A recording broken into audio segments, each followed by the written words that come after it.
What do you know about McCaffrey going to Germany? What's going on I here? don't. Yeah, I don't know a lot, Rich, but I just feel like that's never a great sign. People have referenced Kobe. I remember Andrew Luck going abroad, Ray Lewis, I believe. But usually when you hear, I mean, look, again, I'm not a doctor, but like there's lots of really good cutting edge medical professionals in the United States or on the continent, I would say. So not that there aren't in Germany, and maybe, they're pushing the envelope in a way that they aren't here in terms of approval, but it feels like that's the move of someone who's like looking for a Hail Mary. Again, not being a doctor, but when you hear about Achilles tendonitis and microscopic tears, what you're always worried about is it going to tear? And I think back to Richard Sherman's last season in Seattle, where you knew he had this Achilles thing and it was bothering him and bothering him. And I believe it was a Thursday or Monday night game, a nationally televised, very competitive game where he was in the midst of battle and it finally tore. And you're like, oh my, that's the worst, right? So anything that could be done to avoid that, in my opinion, would be a huge, huge win. And then, you just look at it, the biorhythms and the vibes have been bad since the Super Bowl, really, where Steve Wilkes is fired after a year. That's Kyle Shanahan's prerogative, but it was very scapegoat-ish, especially after a good defensive performance in the Super Bowl. The long, long, drawn-out contract disputes with Trent Williams and Brandon Ayuk, and all the drama with Ayuk and almost being traded, and apparently Kyle Shanahan sprinting up the stairs to make sure John Lynch didn't trade him right before they signed him. And of course, you can say injury luck turns, and it does, but also they have a team with a lot of older players and/or players who just have a lot of wear and tear for their age, like Deebo and Kittle. And so, you look at all of those things together, and then I'll add this last part. Hmm. Special teams are a fiasco right now. They had a punt blocked in Minnesota. They gave up a fake punt in an obvious fake punt situation, first down that got the Rams back in the game. Okay, you miss a 55-yard field goal, fine, but then you give up a punt return. I mean, think about like the decision even to punt that ball in play. Now teams routinely kick the ball out of the end zone and give the opponent the ball on the 30 rather than risk a kickoff return. But in that situation, in a tie game, you're going to give the Rams a punt return rather than give it to them on the 20.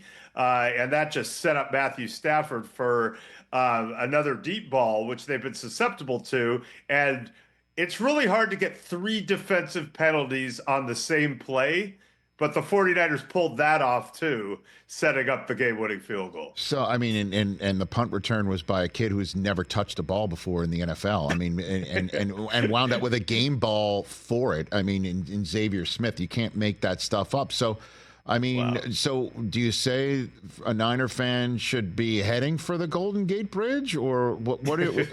Honestly, you're not painting the rosiest photograph right here, Mike Silver. I would say that if I didn't think the quarterback was so good and still on the upward curve. So you could definitely paint an unrosy picture and say these guys are getting older. They're not going to be able to pay them all. You got to pay Purdy and the cap ramifications.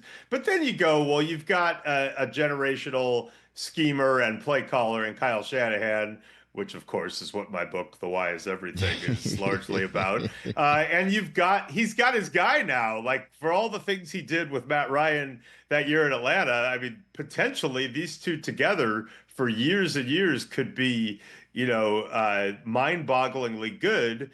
And I do think Purdy has the right temperament. So to me, it's felt weird ever since the Super Bowl and Steve Wilkes getting fired and the contract stuff.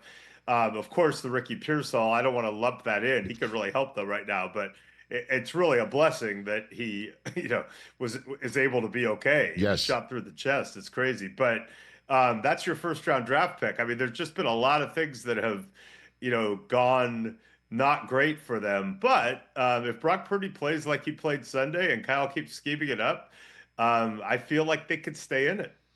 And I mean, And we hope that all McCaffrey comes back with from Germany is a pretzel and a new, Achilles. Honestly, like that's the whole point. I mean, they're a home date against New England away from being back to 500. Then the IR period for Pearsall, at least, is done.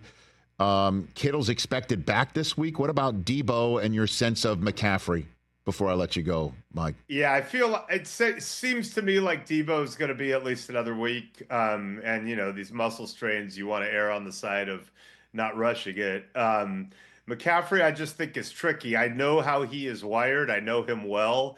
He is, him going to Germany is a guy who's like, I want to exhaust every single medical possibility to create a scenario where I am able to be back as quickly as I can. So that, they're going to have to, tie him up to get him to not play.